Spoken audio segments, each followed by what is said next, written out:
નમસ્કાર દર્શક મિત્રો, આપની સાથે હું ભગવતી વિશાવડિયા. अब तक બુલેટિનમાં આપનું હાર્દિક સ્વાગત કરું છું. વિસ્તૃત સમાચારો જોતા પહેલા જોઈએ આજની મુખ્ય હેડલાઇન્સ. અમદાવાદની શાળાઓમાં બોમ્બની ધમકીનું પાકિસ્તાન કનેક્શન નીકળ્યું. ચારધામની યાત્રાનો આજથી પ્રારંભ. બદ્રીનાથ મંદિરમાં 12 મેથી દર્શન શરૂ થશે. સુપ્રીમ કોર્ટે દિલ્હી મુખ્યમંત્રીના 1 જૂન સુધીના વચગાળાના જામીન મંજૂર કર્યા. સમાચારો જોઈએ વિસ્તૃતમાં. દિલ્હી જેમ જ લોકસભા ચૂંટણીના મતદાનના આગલા દિવસે એટલે કે 6 મેના રોજ અમદાવાદની 36 સ્કૂલને બોમ્બથી ઉડાવી દેવાની ધમકી ઈમેલ દ્વારા મળી હતી. ધમકીવાળી સ્કૂલો પર પોલીસે જઈ ચેકિંગ કર્યું હતું. બોમ્બ ડિસ્પોઝલ સ્ક્વોડ પણ ઘટના સ્થળે ચેકિંગ કરવા માટે પહોંચી હતી. જો કે તપાસમાં પોલીસને કંઈ મળ્યું ન હતું. આ કેસમાં અમદાવાદ ક્રાઇમ બ્રાન્ચે ઈમેલ પાકિસ્તાનથી આવ્યો હોવાનો દાવો કર્યો છે. અગાઉ રશિયન ડોમેનનો દાવો કરવામાં આવ્યો હતો. સૂત્રોના જણાવ્યા મુજબ અમદાવાદમાં સ્કૂલોને ધમકી મુદ્દે મોટો ખુલાસો થયો છે, જેમાં અમદાવાદ ક્રાઇમ બ્રાન્ચ સાયબર ક્રાઇમે ખુલાસો કર્યો છે. તેમાં આઈએસઆઈ દ્વારા ચૂંટણીમાં ભય ફેલાવવા મેલ કર્યા હતા તથા બોમ્બના ઈમેલમાં આઈએસઆઈની સંડોવણી ખુલી છે. અખાત્રીજના પાવન અવસરે આજે ચારધામ યાત્રાનો પ્રારંભ થયો છે. કેદારનાથ ધામના કપાટ ખુલી ગયા છે. બાબા કેદારના જય ઘોષ વચ્ચે ભક્તોની હાજરીમાં કપાટ ખોલવામાં આવ્યા હતા. ઘણા વર્ષો પછી ગંગોત્રી, યમનોત્રી અને કેદારનાથ મંદિરના દરવાજા એક સાથે સવારે 6:55 વાગે ખુલ્યા હતા. આજે સવારે બરાબર 7:15 કલાકે શુભ મુહૂર્તમાં મંદિરમાં બાબા કેદારની પંચમુખી ડોળીની વિધિ વિધાન સાથે સ્થાપના કરવામાં આવી હતી. જ્યારે બદ્રીનાથ મંદિરમાં 12 મેથી દર્શન શરૂ થશે. મુખ્યમંત્રી પુષ્કરસિંહ ધામીએ કેદારનાથ ધામમાં પ્રાર્થના કરી અને દેશ અને રાજ્યના તમામ લોકોના સુખ અને સમૃદ્ધિ માટે પ્રાર્થના કરી હતી. મુખ્યમંત્રી પુષ્કરસિંહ ધામીએ પણ બાબા કેદારના દર્શન કરવા આવેલા ભક્તોનું સ્વાગત કર્યું હતું. દિલ્હીના મુખ્યમંત્રી અરવિંદ કેજરીવાલને સુપ્રીમ કોર્ટમાંથી 1 જૂન સુધી વચગાળાના જામીન મળ્યા છે. કોર્ટમાં લગભગ 5 મિનિટ સુધી સુનાવણી હાથ ધરવામાં આવી હતી અને એફિડેવિટ પર સુનાવણી દરમિયાન કોર્ટે પોતાનો ચુકાદો આપ્યો હતો. તિહાર જેલમાં 40 દિવસ પૂરા કર્યા બાદ કેજરીવાલના જામીન મંજૂર કર્યા છે. ત્યારે ચૂંટણીના ઘમાસાણ વચ્ચે પોતાના જામીનની રાહ જોઈ રહેલા સીએમ કેજરીવાલ માટે સારા સમાચાર આવ્યા છે. સુપ્રીમ કોર્ટે આજે કેજરીવાલના વચગાળાના જામીન પર પોતાનો આદેશ આપ્યો છે અને તેમને 1 જૂન સુધી વચગાળાના જામીન આપ્યા છે. પ્રચારના સવાલ પર અરવિંદ કેજરીવાલ જેલમાંથી બહાર આવશે તે જ સમયે ઈડીએ માત્ર વચગાળાના જામીનનો વિરોધ કર્યો ન હતો, પરંતુ પૂરક ચાર્જશીટ પણ દાખલ કરી હતી અને કેજરીવાલ અને તેમની આમ આદમી પાર્ટીને ઘેરવાની સંપૂર્ણ યોજના તૈયાર કરી હતી. ઈડી કેજરીવાલને દારૂ કૌભાંડનો મુખ્ય પાત્ર ગણાવી રહી હતી. હાલ ઉનાળાની ઋતુ ચાલી રહી છે. રાજકોટમાં લીંબુના ભાવમાં જબ્બર ઉછાળો જોવા મળી રહ્યો છે, જેમાં લીંબુની આવક ઓછી હોવાને લીધે 20 મણ લીંબુનો ભાવ 2500ની આસપાસ તેમજ 1 કિલો લીંબુનો ભાવ 200 રૂપિયાની આસપાસ જોવા મળી રહ્યો છે. લીંબુની આવક વધુમાં વધુ હળવદ ગામથી થાય છે. મળતી માહિતી મુજબ જાણવા મળ્યું છે કે 15 દિવસ સુધી આ ભાવમાં વધારો જોવા મળશે. લીંબુના ભાવમાં ફેરફાર જોવા મળી રહ્યો છે. માલની આવક ઓછી હોય અને આ કૃત્રિમ ભાવ વધારો છે. માલની આવક નથી એનો ભાવ છે. અત્યારે ભાવ 1500 થી 2500 રૂપિયા સુધી લીંબુ વેચાય 20 કિલો. માલ ઓછો છે. અત્યારે ચોપડી ડિસ્ટ્રિક્ટ હળવદ લાઈનમાંથી આવે પણ પાણીની અછત છે એટલે માલ ઓછો છે. આપે છે બસ હવે 5-15 દી પછી તો વરસાદ આવે એટલે બજાર પડી જાય. મારું નામ કેતનભાઈ. અત્યારે બધામાં ઘર વપરાશમાં અને લીંબુ શરબતમાં ને એમાં વધારે ઉપયોગ થાય એનો ભાવ વધારો છે. જથ્થાબંધ ભાવ છે 1500 થી 2500 એટલે 75 થી 125 રૂપિયા થાય. રિટેલ ભાવ છે 150 રૂપિયા 160 રૂપિયા. હજી 15 દિવસ ભાવ રહેશે. સ્વકાંતિભાઈ જાદવ માનવ કલ્યાણ યુવક મંડળ દ્વારા મેઘવાડ સમાજ સમૂહ લગ્નોત્સવનું ભવ્ય આયોજન કરવામાં આવ્યું છે. આગામી તારીખ 12 ને રવિવારના રોજ સમૂહ લગ્ન ઉગતાપુરની મેલડી માતાના મંદિર પાસે રામાપીર ચોક ખાતે યોજાશે. સમૂહ લગ્નમાં દીકરીઓને કરિયાવરની જુદી જુદી વસ્તુઓ આપવામાં આવશે. કાર્યક્રમમાં મુખ્ય મહેમાન તરીકે ભાનુબેન બાબરિયા, ધારાસભ્ય દર્શિતાબેન શાહ હાજર રહેશે. સમગ્ર કાર્યક્રમ અંગે વધુ માહિતી अब तक મીડિયા હાઉસની મુલાકાતે આવેલા પ્રતિનિધિ મંડળે પૂરી પાડી હતી. કાંતિભાઈ માનવ કલ્યાણ ચેરિટેબલ મિત્ર મંડળ તરફથી 5 દીકરીનું સમૂહ લગ્નનું આયોજન કરેલ છે. પારોડી ચોક ઉગતાના પૂરની મેરડીના મંદિર પાસે 12/5/2024ના રોજ. 5માં છઠ્ઠા છે પણ અત્યારે તો આ પહેલાં જ કહેવાય. સર્વજ્ઞાતિ પહેલાં કરી છે, નકર મેઘવાડ સમાજ જ કરી છે. યાત્રાધામ દ્વારકાના દ્વારકાધીશ જગત મંદિરમાં આજરોજ વૈશાખ સુદ ત્રીજને અક્ષય તૃતીયા નિમિત્તે ભગવાન દ્વારકાધીશને ઋતુ અનુસાર ચંદન વાઘાનો વિશેષ શૃંગાર કરવામાં આવ્યો હતો. આજથી સતત 2 માસ સુધી શ્રીજીને ગરમીની ઋતુ અનુસાર ચંદનના લેપ સાથે દરરોજ વિશિષ્ટ પુષ્પ શૃંગાર કરવામાં આવશે. આજથી 2 માસ સુધી ઠાકોરજીને રાજાધિરાજ સ્વરૂપને બદલે ઠંડક આપતા વસ્ત્રો પરિધાન કરાવવામાં આવશે. આજરોજ બપોરે 12 કલાકે શ્રીજીને વિશેષ શૃંગાર આરતી કરવામાં આવી હતી. આજથી 2 માસ સુધી ગરમીની ઋતુથી બચવા અને શીતળતા પ્રદાન કરવા શ્રીજીને ઠંડા ભોગ એટલે કે મુરબાનું અથાણું, કેરી તથા અન્ય સામગ્રીથી બનાવેલ ગરમાળું, શ્રીખંડ, ખારી મગની દાળ, ચણાની મીઠી દાળ આ પ્રકારના ઠંડા ભોગ અર્પણ કરવામાં આવશે. ભુજ નજીક આવેલ માધાપર ગામે મણિશ્રીનગર શ્રી સ્વામિનારાયણ ગાદી સંસ્થાન સંચાલિત સ્વામિનારાયણ મંદિરને 75 વર્ષ પૂરા થતા હોય શનિવારે તારીખ 11મી મે થી 14મી મે મંગળવાર સુધી શ્રી ઘનશ્યામ મહારાજ અમૃત પ્રતિષ્ઠા મહોત્સવનું ભવ્ય આયોજન કરવામાં આવ્યું છે. 4 દિવસ ચાલનારા અમૃત મહોત્સવના અધ્યક્ષ પદે શ્રી સ્વામિનારાયણ ગાદી સંસ્થાના આચાર્ય જ્ઞાન મહોદી જીતેન્દ્રી પ્રિયદાસજી સ્વામી મહારાજ રહેશે. 4 દિવસ ચાલનાર આ અમૃત મહોત્સવ દરમિયાન અનેકવિધ કાર્યક્રમનું આયોજન કરવામાં આવ્યું છે. અમારી ખાસ પટેલ 24ની અંદર આવા ધાર્મિક ઉત્સવ ઉજવાતા હોય એની આધ્યાત્મિક સમુદાયને જે જ્ઞાનને જે સંસ્કારોને જે કાર્યક્રમ થતા હોય એ થતા હોય, પણ એના માધ્યમથી આવા પ્રસંગે જે દાતાઓના સહયોગથી શિક્ષણ ક્ષેત્રે હોય, રમતગમત ક્ષેત્રે હોય, આરોગ્ય ક્ષેત્રે હોય, એ આજના પ્રસંગે આવા પ્રસંગના માધ્યમથી દાન ડોનેશન થતું હોય ત્યારે આવા ગામના માધાપરના ખાસ ગમે ત્યારે કાર્યક્રમ થતા હોય ત્યારે એક સંદેશ જતો હોય કે માત્ર ધર્મના પ્રસંગો ઉજવી અને જે દાન દક્ષિણાની અંદર એને પૂરતું જ વપરાતું એવું નથી, પણ આજના માધાપરના જે અમારા આવા કાર્યક્રમ તેમાં ખાસ કરીને મણિનગર સંસ્થાના કાર્યક્રમો થતા હોય ત્યારે એમના દાતાઓનું જે યોગદાન જે છે એ ઉદાહરણરૂપ બને, પ્રેરણારૂપ બને. આ કાર્યક્રમ એનો ઉદ્દેશ છે અને આપના માધ્યમથી પણ ખાસ એનો ઉદ્દેશ હતો કે આ કાર્યક્રમની સાથે માત્ર એક ધાર્મિક ઉત્સવ કે આ અમૃત મહોત્સવનો ઉજવવાનું નથી, આની અંદર જે દાતાઓને જે પ્રેરણા, અમારા દાતા તમારો સમય મળે તો દાતાઓ અમારે ત્યાં આવતે સમયે તમે કહીને ઇન્ટરવ્યૂ લેજો, એનું મોટું યોગદાન છે આરોગ્ય ક્ષેત્રે. આ ભુજ અમારા કચ્છીલા પટેલ સમાજ હોય અને લાયન્સ તરફથી ચાલતી આરોગ્યની સેવાઓ હોય અને અનેક એવી જે અત્યારે ગૌ સેવાઓ અને જે દાન દક્ષિણા ચાલતી એની અંદર મોટું યોગદાન લગભગ પટેલ 24ના સમાજને એમાં ખાસ આ સંપ્રદાય સાથે જોડાયેલા હરિભક્તોનું વિદેશની અંદરથી એનું મોટું યોગદાન હોય, એનો ઉદ્દેશ મુખ્ય આ રહેતો હોય છે. 4 દિવસના ભવ્ય આયોજન માટે અમારા વર્તમાન આચાર્ય શ્રી જીતેન્દ્ર પ્રિયદાસજી સ્વામીજી મહારાજની પ્રેરણાથી આ ભવ્ય મહોત્સવનું આયોજન કરવામાં આવ્યું છે અને તેમાં છેલ્લા લગભગ 15 દિવસથી આ બધી તડામાર તૈયારીઓ થઈ રહી છે. એમાં સમસ્ત માધાપર મંડળના ભાઈઓ બહેનોનો ખૂબ જ સાથ અને સહકાર મળ્યો છે. માધાપર મંડળના સમસ્ત ભાઈઓ બહેનો જેને જ્યારે પણ ફોન કરીને બોલાવીએ કે ભાઈ અત્યારે આ કરવાનું છે, પોતાના કામ ધંધા ટોટલી મૂકી અને ગમે ત્યારે રાત દિવસ જોયા વગર બધા ખૂબ જહેમત ઉઠાવીને મહેનત કરી રહ્યા છે. માધાપર મંડળના માધાપર ગામની જનતાને પણ જાહેર આમંત્રણ છે લાભ લેવા માટે. એવું નથી કે આપણે ખાલી માધાપર મંડળના કે અમારા જે હરિભક્તો છે એના માટે જ છે, એવું નથી. જાહેર જનતાને પણ જાહેર આમંત્રણ છે 4 દિવસ લાભ લેવાનો અને ભુજની જનતા બધા આવી શકે છે. આ શ્રી ઘનશ્યામ મહારાજ અમૃત પ્રતિષ્ઠા મહોત્સવ શ્રી સ્વામિનારાયણ સિદ્ધાંત સજીવન મંડળ માધાપર ઉજવી રહ્યું છે. એનો મુખ્ય ઉદ્દેશ છે અમારા ગુરુદેવ મુક્તજીવન સ્વામી બાપા જે અમને જ્ઞાન આપ્યું છે અને જે આલોકમાં જે કોઈ સંસ્થાને દાન ડોનેશન કરે એનો સદુપયોગ થાય એટલા માટે આ અમૃત પ્રતિષ્ઠા મહોત્સવે અમે આ 4 દિવસનો કાર્યક્રમ રાખેલ છે, જેમાં આપણા અમારા ટ્રસ્ટીશ્રીએ વાત કરી કે દાન ડોનેશનો એ અમારે કરવાના છે અને અમારા ગુરુ મુક્તજીવન સ્વામી બાપા અમે એના દીકરાઓ છીએ, ચેલાઓ છીએ, તો જે મેં રાજી થાય એને માટે અમે આ 4 દિવસનો ઉત્સવ જે ખૂબ ધામધૂમથી કરશું અને ખૂબ હૃદયથી કરશું, જે અમારા મુક્તજીવન સ્વામી બાપા અમારા ઉપર રાજી થાય, આ અમારો મુખ્ય ઉદ્દેશ છે. અને દાન ડોનેશનની વાત તો આપણે બધી કીર્તિભાઈએ કરી.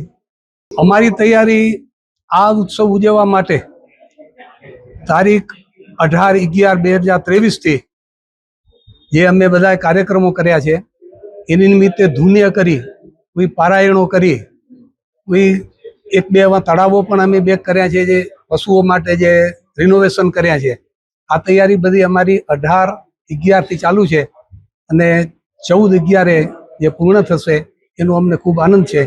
વીરાંગનાઓ બાબતે જ્યારે 71માં યુદ્ધ થયું ત્યારે માધાપર ગામના એવા વરિષ્ઠ આગેવાનો જે હતા, વી.કે. પટેલ કહેવાય, અમારા ટ્રસ્ટી યાદવજીભાઈ વરસાણી, એને બહુ જહેમત ઉઠાવી અને જે પાકિસ્તાને આપણું રનવે તોડી નાખ્યું ભુજમાં, તે વખતે જે આ માધાપર ગામે જે ખૂબ સાથ અને સહકાર આપ્યો અને જે હેલ્પ કરી સરકારને પણ, જે કામ થઈ ન શકે એવું કામ રાત દિવસ કરીને રનવે બનાવી આપ્યો, તો એને માટે પણ અમને આ ગૌરવ છે કે અમારું માધાપર ગામ આ રીતે હંમેશા બધી વાતે આગળ છે. એમને જે જૂની બહેનો છે એને પણ અમે સન્માનનો કાર્યક્રમ રાખશું. પારાયણની પૂર્ણાહુતિ અને સ્વામીજીના આશીર્વાદ સભા મંડપ MSV હાઈસ્કૂલમાં આપવામાં આવશે અને ત્યારબાદ આ કાર્યક્રમની પૂર્ણાહુતિ થશે. આ એક આછી રૂપરેખા મેં આપશ્રીઓને આપી અને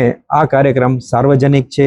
બધા હરિભક્તો સિવાય પણ બધા લોકો આનો કથા, વાર્તા, કીર્તન, ભજન, રાસ બધાનો લાભ લઈ શકશે.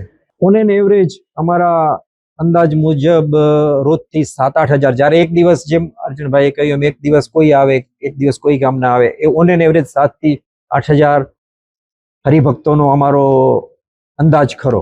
જે વિદેશના હરિભક્તો છે લગભગ 100% ને કહીશ તો 100% જ બધાના ખુદના પોતાના અહીંયા ઘરો હોય જ છે, એટલે ઘરની કોઈ સમસ્યા એમને રહેતી નથી રહેવા કરવાની. અને જે અમે સભા મંડપ ડબલ એક લેયરનો બનાવેલ છે, એટલે અને કુલર્સ રાખેલા છે, એટલે ગરમીની સિઝનમાં પણ કોઈને ગરમી ના થાય એ બધી અમે ખ્યાલ રાખેલો છે. ઉપરાંત એક એમ્બ્યુલન્સ હશે, ફાયર એક્સટિંગ્યુશર હશે, એ બધી સેફટીના સાધનો, જેમ અર્જણભાઈએ કહ્યું, સફાઈ, સેફટી, એ બધું અમે આયોજન કરેલું છે. એક પેટ્રિયોટિક નાટક છે, એનું થીમ અમારી છે જે આપણે વિરાંગના સર્કલ બન્યું અને એમાં જે બહેનોએ દેશભક્તિનું જે નાટક છે એ અમારી થીમ છે ને આઈ થિંક કે એમાં 90 કલાકારોનો કાફલો આખો પરફોર્મ કરવાનો છે તે દિવસે નૃત્ય નાટિકામાં. અને જે મ્યુઝિકનો કાર્યક્રમ છે અમારો, અને જેમ અમારા સ્વામીજી પુરુષોત્તમપ્રિયદાસજી સ્વામીજી મહારાજ હતા, એમને એવું હતું કે નવા કલાકારોને બધાને આપણે કરીએ, એ જ અમે પકડી રાખ્યું છે. એટલે એવા મેચ્યોર્ડ કલાકારો સાથે કચ્છના એવા નાના અમે ગામડામાંથી શોધી આવ્યા છીએ કલાકારો, જે એક લોકગીત ગાતા હોય એને પ્લેબેક કેવી રીતે ગાવું, એને આજે ફોક ચાલે જ છે, એની સાથે સાથે પ્લેબેકનો પણ એટલો જ જમાનો છે, તો એને કેવી રીતે લઈ અને ક્યાં આગળ પહોંચાડવા, એ અમારો મુખ્ય ધ્યેય છે. એટલે એ 3 રાત્રિના કાર્યક્રમો છે એ એટલીસ્ટ એમ કે યંગસ્ટર્સને હાઇલાઇટ કરવા માટેનો કાર્યક્રમ છે, એ જ અમારો મુખ્ય ઉદ્દેશ્ય છે. જે તમે કીધું ને કે માધાપર કંઈ ને કંઈ નવું આપે છે, તો માધાપર કાંઈ ને આ બધા ફિલ્ડમાં, એજ્યુકેશનથી લઈ, કલા ક્ષેત્રથી લઈ, રમતગમતથી લઈ, ફાઇનાન્સથી લઈ, બધા ક્ષેત્રોમાં આવી રીતે કાંઈ ને કાંઈ નવું આપી રહ્યું છે. ના, આ વખતે મતલબ એ કક્ષાની સેલિબ્રિટી કોઈ આવવાની નથી, પણ અમારું મેઇન ફોકસ મેં આપને કહ્યું એમ કે કચ્છના કલાકારોને અને ગુજરાતના કલાકારોને કેમ હવે આપણે આગળ લઈ આવીએ, એ જ અત્યારે અમારો એ મુખ્ય ઉદ્દેશ્ય છે. ઉપલેટા ખાતે સમસ્ત બ્રહ્મ સમાજ દ્વારા ભગવાન પરશુરામના જન્મોત્સવ નિમિત્તે વિશાળ શોભાયાત્રા નીકળી હતી. શહેરના ત્રિલોકનાથ મહાદેવના મંદિરથી સાનિધ્યમાંથી ભવ્ય શોભાયાત્રા નીકળી હતી. આ શોભાયાત્રા શહેરના મુખ્ય માર્ગ પર આવતા વિવિધ સમાજના આગેવાનો દ્વારા સન્માન પણ કરવામાં આવ્યું હતું. સમસ્ત બ્રહ્મ સમાજના આદ્યદેવ ભગવાન પરશુરામને શોભાયાત્રામાં વિશાળ સંખ્યામાં ભૂદેવો જોડાયા હતા. શોભાયાત્રા રૂટ પર વિવિધ સામાજિક સંસ્થાઓ દ્વારા ઠંડા પાણી પીવાની વ્યવસ્થા કરવામાં આવી હતી. શોભાયાત્રા જય પરશુરામના નાદ સાથે સમગ્ર શહેર ગુંજી ઉઠ્યું હતું. મારું નામ જોશી આશા. જય પરશુરામ મહાદેવ હર. આજના આ પવિત્ર દિવસે અમે ભૂદેવો પરશુરામ જયંતી અને અખાત્રીજના દિવસે એકઠા થયા છીએ. અમારા બ્રહ્મ સમાજમાં ખૂબ જ સરસ પ્રસાદીનો મહોત્સવ હતો અને અમે ખૂબ જ સરસ ઉપલેટા ગામમાં ત્રિલોકનાથ મંદિરથી લઈ અને ગાંધી ચોક, બસ સ્ટેન્ડ ચોક, અશ્વિન ટોકીઝ એટલે કે ભાદર ચોક અને અમારા સમસ્ત બ્રહ્મ સમાજ સુધીની રેલી હતી. એમાં અમે ખૂબ જ ઉત્સાહપૂર્વક ભગવાનના ગીતો, ભક્તિ અને પરશુરામની રેલીમાં અમને ખૂબ જ મજા આવી અને આ દિવસ અમને આનંદ છે કે અમે આટલા બધા ભૂદેવો એકસાથે એકઠા થયા અને પ્રસાદીનો આનંદ લીધો. જિજ્ઞેશ જયંતીલાલ વ્યાસ મહાદેવ, પ્રમુખ શ્રી સમસ્ત બ્રહ્મ સમાજ ઉપલેટા.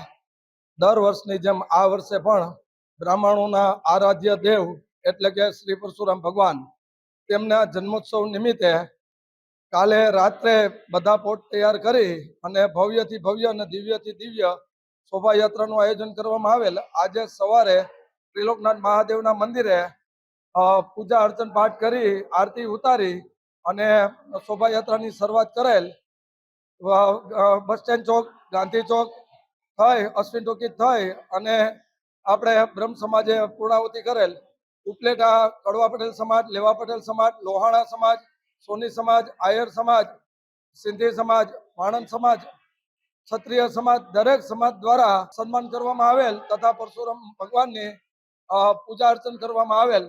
આજે પરશુરામ યાત્રા પૂર્ણ થયા બાદ સમસ્ત બ્રહ્મ સમાજમાં ભોજનનું આયોજન, મહાપ્રસાદનું આયોજન કરવામાં આવેલ હતું તથા શોભાયાત્રા તથા મહાપ્રસાદનો તમામ ખર્ચ વિઘ્નેશ વ્યાસ મહાદેવ તરફથી આપવામાં આવેલ હતો. રાજકોટ મહાનગરપાલિકા સ્વનિર્ભર શાળા સંચાલક મંડળ અને ગીરગંગા પરિવાર ટ્રસ્ટ દ્વારા જળ સંચય અભિયાનનો શુભારંભ કરાયો છે. રાજકોટ રૈયા રોડ પર આવેલ ન્યૂ એરા સ્કૂલથી જળ સંચય અભિયાનની શરૂઆત કરવામાં આવી હતી. રાજકોટ શહેરમાં 100 થી વધુ શાળાઓમાં અને 10,000 થી વધુ ઘરમાં વરસાદી પાણીનો સંગ્રહ કરવા બોર રિચાર્જ અભિયાન શરૂ કરવામાં આવ્યું હતું. રાજકોટ મહાનગરપાલિકા દ્વારા બોર રિચાર્જ કરવા માટે લોકોને 90% સહાય આપવામાં આવશે. આ કામગીરી કોઈ તંત્ર પૂરતી નથી, પણ સામાજિક ઝુંબેશના ભાગરૂપે બધા જ લોકો જોડાઈ ગયા હતા. સામાજિક સંસ્થાઓ અને રાજકોટ મહાનગરપાલિકા આગામી ચોમાસા પહેલા ખૂબ મોટા પ્રમાણમાં જળ સંચયના કામો કરવાનું ધારે છે. આજરોજ ગીરગંગા પરિવાર અને જે આપણા સ્વનિર્ભર શાળા સંચાલક મંડળ છે એ પરિવાર અને રાજકોટ મહાનગરપાલિકાના સંયુક્ત ઉપક્રમે એક જળ સંચય માટે રિચાર્જિંગ ટ્યુબવેલ બનાવવાના ઝુંબેશની શરૂઆત કરવામાં આવેલી છે. એટલે ખૂબ મોટા સમયમાં આગામી દિવસોમાં આપણે આ પ્રમાણના કામો એટલે કે રિચાર્જિંગ સ્ટ્રક્ચર બનાવવા, રિચાર્જિંગ ટ્યુબવેલ બનાવવા, જરૂરિયાત પ્રમાણે ચેકડેમ વગેરે બનાવવા એ કાર્યવાહી આપણે કરવા માંગીએ છીએ, જેની શુભારંભ કરવામાં આવેલ છે. રાજકોટ મહાનગરપાલિકાએ જે પોતાનું બજેટ જોગવાઈ કરેલી છે એ બજેટ જોગવાઈમાં સ્પેસિફિક જોગવાઈઓ આ અંગેની કરવામાં આવેલી છે, જેમાં જે તે વખતે 90-10ની એક સ્કીમ લોન્ચ કરવામાં આવેલી. એટલે કે 90% જે મદદ છે એ રાજકોટ મહાનગરપાલિકા તરફથી કરવામાં આવે અને 10% જે લોક ભાગીદારી છે, જેથી કરીને લોકોનો પોતાનું પણ ઇન્વોલ્વમેન્ટ એમાં સુનિશ્ચિત કરી શકાય અને આ કામગીરીમાં લોકોની પોતાની પણ એક સામાજિક જવાબદારીના ભાગરૂપે ઓનરશિપ આવી શકે એ માટે 10% જેટલું આપણે લોકો પાસેથી લોકભારો અપેક્ષિત રાખતા હોઈએ છીએ. એટલે જે સારી સંસ્થાઓ છે, જે સારા ઓર્ગેનાઇઝેશન્સ છે, સોસાયટી છે, એમના માધ્યમથી ખૂબ સારા કામગીરી જળસંચયના ક્ષેત્રે થાય એ પ્રકારના પ્રયત્નો આપણે સૌ સામાજિક આગેવાનો સાથે મળી કરી રહ્યા છે. આપણે ખ્યાલ છે કે પાણી જ સૌથી મહત્ત્વની બાબત છે આપણા માટે અને કુદરતી રીતે આપણને ખૂબ સારો વરસાદ છેલ્લા કેટલાક વર્ષોમાં મળી રહ્યો છે, પણ એ વરસાદનો મેક્સિમમ યુઝ આપણે કરી શકીએ, જેથી કરીને ભવિષ્યમાં જે બેંગ્લોર જેવી પરિસ્થિતિ છે એ આપણે આપણા સિટી માટે ન અનુભવીએ. અને જળ હશે તો ન માત્ર પીવાના પાણી પૂરતી જ સમસ્યા, પણ પર્યાવરણીય રીતે પણ જે સમગ્ર વાતાવરણ છે, સમગ્ર પર્યાવરણ છે ને ઇવન જે ટેમ્પરેચર છે એ ટેમ્પરેચર ઉપર પણ એની ચોક્કસપણે પોઝિટિવ અસરો ભવિષ્યમાં થશે. એટલા માટે લોકો પાસેથી એ જ અપેક્ષા છે કે આ માત્ર કોઈ તંત્ર પૂરતું કામગીરી નહીં, પણ એક સામાજિક ઝુંબેશના ભાગરૂપે તમામ લોકો એમાં સંમેલિત થાય અને આપણા રાજકોટને પાણીની દૃષ્ટિકોણથી સિક્યોર આપણે બનાવી શકીએ અને પર્યાવરણીય રીતે પણ ખૂબ સારું કામ એના માધ્યમથી થઈ શકે, એમાં જોડાવા માટે હું વિનમ્ર અપીલ કરું છું. સુરત પાલિકા દ્વારા ગત દિવસોમાં શહેરમાં અલગ અલગ વિસ્તારોમાંથી 25 થી વધુ આઈસ્ક્રીમ વિક્રેતાઓને ત્યાંથી 29 આઈસ્ક્રીમના નમૂના લેવામાં આવ્યા હતા, જેની ટેસ્ટિંગ લેબોરેટરી કરવામાં આવી હતી. 29 પૈકી 10 નમૂના ફેલ સાબિત થયા હતા, જેમાં મિલ્ક ફેટની માત્રા 10% થી ઓછી હોવાની સાથે ટોટલ સોલિડની માત્રા પણ 36% થી ઓછી મળી હોવાથી શહેરના 10 પાર્લર પર આઈસ્ક્રીમ ખાવા લાયક નહીં હોવાનો ઘટસ્ફોટ જોવા મળ્યો હતો. જી sir, Jagdish Salunke, chief food safety officer. ઉનાળાની સિઝનમાં ઠંડા પીણા, આઈસ્ક્રીમ, આઈસ ગોળા એ લોકો વધુ પડતા એ ખાતા હોય છે. Deputy commissioner Shri health and hospital અને આરોગ્ય અધિકારી શ્રીની માર્ગદર્શન અને સીધી સૂચના હેઠળ ફૂડ વિભાગના ફૂડ સેફ્ટી ઓફિસરો દ્વારા અલગ અલગ ઝોનમાં આઈસ્ક્રીમ બનાવતી તેમજ વેચાણ કરતી સંસ્થાઓમાં તપાસ કરવામાં આવેલી, તેમજ તેમાંથી નમૂના પણ લેવામાં આવેલા હતા. લગભગ 29 જેવી સંસ્થાઓમાંથી નમૂના લેવામાં આવેલા હતા. તેમાંથી 10 સંસ્થાઓના નમૂના ધારાધોરણ મુજબના ન હોવાનું માલુમ પડેલું છે. એમાં મિલ્ક ફેટ ઓછું હોય એવું જણાઈ આવેલું છે ફૂડ એનઆરઈ સાહેબના રિપોર્ટમાં. અને એ સંસ્થા અડાજણ, કતારગામ, તે વરાછાની લેવામાં આવેલા નમૂનામાં ઇફેક્ટ આવેલી છે. તેમની સામે ફૂડ સેફ્ટી એક્ટ મુજબ કાર્યવાહી કરવામાં આવશે અને તેમની સામે ફરિયાદ દાખલ કરવાની કાર્યવાહી પણ કરવામાં ચાલુ છે. સુરેન્દ્રનગરના જૂના હાઉસિંગ બોર્ડ વિસ્તારમાં ફાયરિંગની ઘટનામાં 2 ઇસમો સામે ગુનો દાખલ કરવામાં આવ્યો છે. મળતી માહિતી મુજબ જાણવા મળ્યું છે કે કલ્પેશ રબારી અને તેના સાગરીતે સાથે મળી કાળુભાઈ ભરવાડ નામના આદેડ પર 4 રાઉન્ડ ફાયરિંગ કરવામાં આવ્યા છે. ફાયરિંગની ઘટનામાં કાળુભાઈ ભરવાડને ગંભીર ઈજાઓ પહોંચતા સારવાર માટે મેડિકલ કોલેજમાં ખસેડવામાં આવ્યા હતા. આ મામલે B ડિવિઝન પોલીસ મથકમાં ગુનો દાખલ કરવામાં આવ્યો હતો. આ અંગે તપાસ કરતા ઘટના સ્થળેથી ફાયરિંગ કર્યાના પુરાવા પણ મળી આવ્યા છે, જેમાં 3 ગોળીઓના કવર અને એક મિસ ફાયરિંગ થતા ગોળી પણ મળી આવી છે. આ મામલે પોલીસે આરોપીની શોધખોળ હાથ ધરી છે. આજે સવારના 11 વાગ્યાની આસપાસ સુરેન્દ્રનગર બ્યુરોક્રેટ્સની બાજુમાં કુંભારપરામાં રહેતા કાળુભાઈ મેરાભાઈ ભરવાડ નામના શખ્સ ઉપર 2 શખ્સોએ ફાયરિંગ કરી તેમને ખભાના ભાગે ઈજા પહોંચાડેલ છે. આ કાળુભાઈ મેરાભાઈને હાલ કિમ્સ હોસ્પિટલમાં સારવાર માટે દાખલ કરવામાં આવેલ છે. પ્રાથમિક માહિતી મુજબ સુરેન્દ્રનગરના જ કલ્પેશ રબારી તેમજ તેના સાથીદારે ફાયરિંગ કરીને બાઇક ત્યાં છોડીને જતા રહે છે. ગુનો દાખલ કરવા તથા વિશેષ તપાસ લીધી છે. હાલે કોઈ પ્રાથમિક તપાસમાં કોઈ કારણ જાણવા મળતું નથી, પરંતુ અગાઉના કઈ વાંધા બંને જણા વચ્ચે કઈ વાંધાના કારણે આ બનાવ બનવા પામ્યો છે તે પ્રાથમિક વિગતોથી જાણવા મળે છે. આજે પરશુરામની જન્મ જયંતિની ધામધૂમપૂર્વક ઉજવણી કરવામાં આવી રહી છે, ત્યારે બગસરામાં દર વર્ષે માફક આ વર્ષે પણ પરશુરામ જયંતિની ઉજવણી ધામધૂમથી કરવામાં આવી હતી, જેમાં બગસરાના મુખ્ય માર્ગો પર બાઇક રેલીનું આયોજન કરવામાં આવ્યું હતું, જેમાં બગસરાના અલગ અલગ વિસ્તારોમાં બાઇક રેલી ફરી હતી. બ્રહ્મ સમાજની વાડી ખાતે મહાપ્રસાદનું આયોજન કરવામાં આવ્યું હતું. આ ઉજવણીમાં બહોળી સંખ્યામાં મહિલાઓ, પુરુષો, બાળકો, વૃદ્ધો ઉપસ્થિત રહ્યા હતા. આ પરશુરામ જન્મ જયંતિમાં અવનવા વેશભૂષા સાથે તેમજ પરશુરામ ભગવાનની વેશભૂષા ધારણ કરવામાં આવી હતી, તેમજ ભગવાન પર પરશુરામની આરાધના પણ કરવામાં આવી હતી, જેમાં બહોળી સંખ્યામાં લોકો ઉપસ્થિત રહ્યા હતા. અખાત્રીજ એટલે અમારા આરાધ્ય દેવ પરશુરામ ભગવાનની જન્મ મહોત્સવ.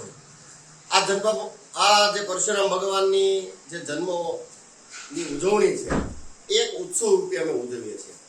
બગસરાની અંદર આવેલા પરશુરામ ધામની અંદર અમે સૌ બ્રહ્મ પરિવારો ત્યાં સવારે પહોંચી અને એની પૂજન વિધિ, એની આરતી એ કર્યા બાદ અમારા છેલદાદાના આશીર્વાદથી આઈસ્ક્રીમથી ઠંડા પેટ કરી અને અમે બાઇક રેલી સ્વરૂપે શોભાયાત્રા ગાયત્રી મંદિર સુધી લઈ આવીએ છીએ. રસ્તામાં બગસરામાં વસતા વિવિધ પરિવારો એ અમારું ફૂલથી અને પાણી શરબતથી સ્વાગત કરે છે. બગસરાની અંદર અમે પ્રવેશીએ ત્યાં સુધીમાં બાલ મંદિર ચોક અને અર્જણભાઈ વેલજીભાઈ પટેલના ઘરની પાસે પટેલ સમાજ દ્વારા પણ અમારું સન્માન કરવામાં આવ્યું. ત્યારબાદ ગાયત્રી મંદિરે બહોળા સમુદાયની વચ્ચે પદયાત્રા દ્વારા અમે શોભાયાત્રા કાઢીએ છીએ. ગામના હાથસમાં વિવિધ માર્ગોની અંદર અમારી આ શોભાયાત્રા ફરે છે.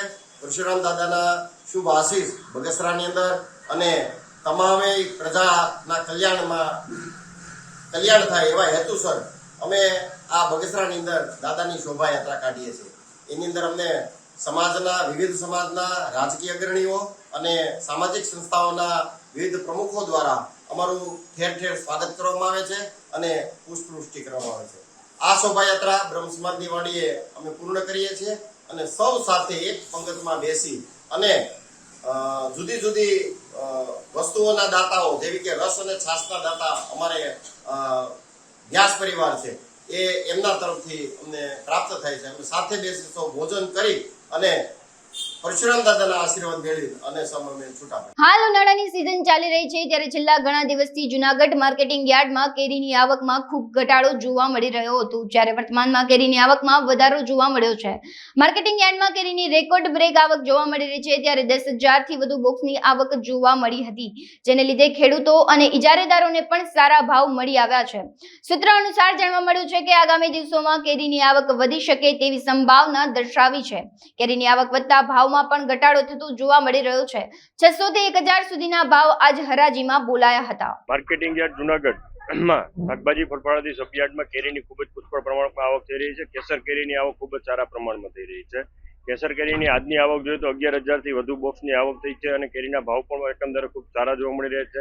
અત્યારે 800 થી 1,000 રૂપિયા પ્રતિ 10 કિલોના બોક્સના ભાવ જોવા મળી રહ્યા છે. એકંદરે સારા ભાવ છે અને ખેડૂતોને પોષણક્ષમ ભાવ મળી રહ્યા છે. કેરી આ વખતે ઉત્પાદન પણ સારું છે અને અત્યારે ખાવાલાયક ક્વોલિટી પણ સારી છે. પાક પણ ખૂબ જ સારો. આવક હજી દિન પ્રતિદિન વધવામાં છે. આ આગામી 10 દિવસમાં 15 થી 20,000 બોક્સ પ્રતિદિનની આવક થવાની અમારી ધારણા છે અને આમ જોઈએ તો હજી 1 મહિના જેટલી સિઝન ચાલશે. આવક આ વખતે કેરીનો પાક થોડો લેટ છે એટલે આવક થોડી મોડી થઈ છે, પણ ભાવ એકંદરે ગયા વર્ષ જેટલા જ છે. સ્ટાર્ટિંગમાં ભાવ થોડા હાઈ હતા કેમ કે ઉત્પાદન આ વખતે મોડું હતું, પાક લેટ હતો, એના હિસાબે થોડીક શરૂઆતમાં કેરીની આવક ઓછી હતી, ત્યારે ભાવ થોડો વધારે હતો. સુરતમાં અખાત્રીજને ભગવાન પરશુરામની જન્મ જયંતિની ભવ્ય ઉજવણી કરવામાં આવી હતી, જેમાં સમસ્ત ગુજરાત બ્રહ્મ સમાજ દ્વારા ભગવાન પરશુરામની ભવ્ય શોભાયાત્રા યોજાઈ હતી. જૂનાગઢથી વાતે ગાતે ગુજરાત ગેસ સર્કલથી પરશુરામ ગાર્ડન સુધી 3 થી 4 કિલોમીટરની યાત્રા નીકળી હતી. યાત્રામાં વિશાળ પરશુરામની પ્રતિમા રાખવામાં આવી હતી. બાળકો અને મોટા ભગવાનના વેશ ધારણ કરી શોભાયાત્રામાં જોડાયા હતા. હનુમાન, પાર્વતી, રામ, સીતા, શિવ જેવા ભગવાનના વેશ સાથે આવી શોભાયાત્રા નીકળી હતી. આ યાત્રામાં 1000 થી વધારે મહિલાઓ અને પુરુષો જોડાયા હતા. પુરુષો બ્રહ્મવેશ અને મહિલાઓએ બાંધલી પહેરવેશમાં આવી પહોંચ્યા હતા. મારું નામ જયદીપ ઘનશ્યામ ત્રિવેદી, સમસ્ત બ્રહ્મ સમાજ સુરત એકમના પ્રમુખ તરીકે જવાબદારી છે તથા મંત્રી બ્રહ્મ સમાજ દક્ષિણ ગુજરાત. આજ રોજ અખાત્રીજના દિવસે ચિરંજીવી ભગવાન શ્રી પરશુરામજીનો જન્મોત્સવની ઉજવણી સુરત શહેરના વિવિધ બ્રહ્મ સમાજના એકત્ર દ્વારા કરવામાં આવ્યું હતું. દર વર્ષે બ્રહ્મ સમાજ દક્ષિણ ગુજરાત, શ્રી સમસ્ત ગુજરાત બ્રહ્મ સમાજ મહિલા મંડળ,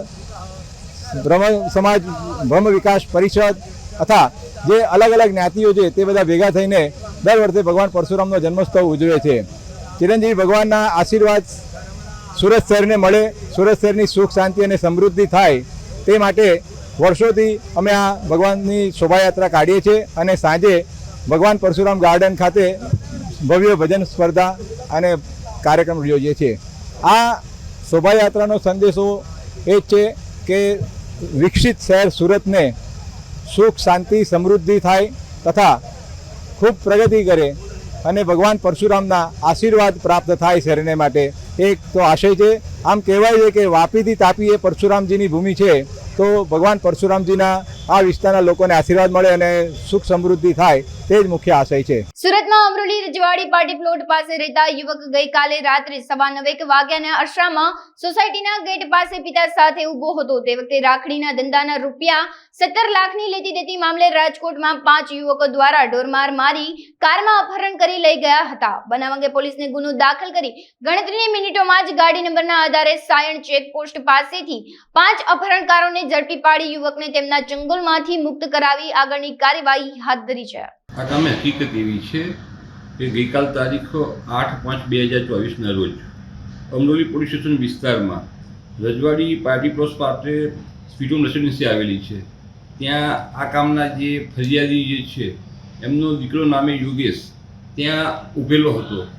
એ દરમિયાનમાં ત્યાં એક ગાડી લઈ અને 5 ઈસમો આવેલા અને તેની પાસે રાખડીના પૈસાની ઉઘરાણી કરતા હતા એમ. અને એ દરમિયાનમાં ઝપાઝપીને મારામારી કરી અને આ જે યોગેશ જે છે એનું એ જે ગાડીમાં અપહરણ કરી અને લઈ ગયેલા, જેથી આજે યોગેશના મમ્મી જે મીરાબેન જે છે એમને તાત્કાલિક સુરત પોલીસ કંટ્રોલમાં ફોન કરેલો અને આ બનાવની જાણ કરેલી, જેથી અમરોલી પોલીસ તાત્કાલિક આ જે બનાવ બન્યો છે એ બાબતે તપાસ કરતા યોગેશનો મોબાઈલ નંબર મળી આવેલો, જેથી પોલીસે એ જે આ યોગેશના મોબાઈલનું લોકેશન કઢાવી અને એને ત્યાં પીછો કરતા આ કામે જે 5 આરોપીઓ હતા એ 5 આરોપીઓને પોલીસે અડધા કલાકમાં ઝડપી પાડેલ છે. હાલ સમાચારોમાં બસ આટલું જ. વધુ સમાચારો જોવા માટે તમે જોતા રહો અબ તક. નમસ્કાર.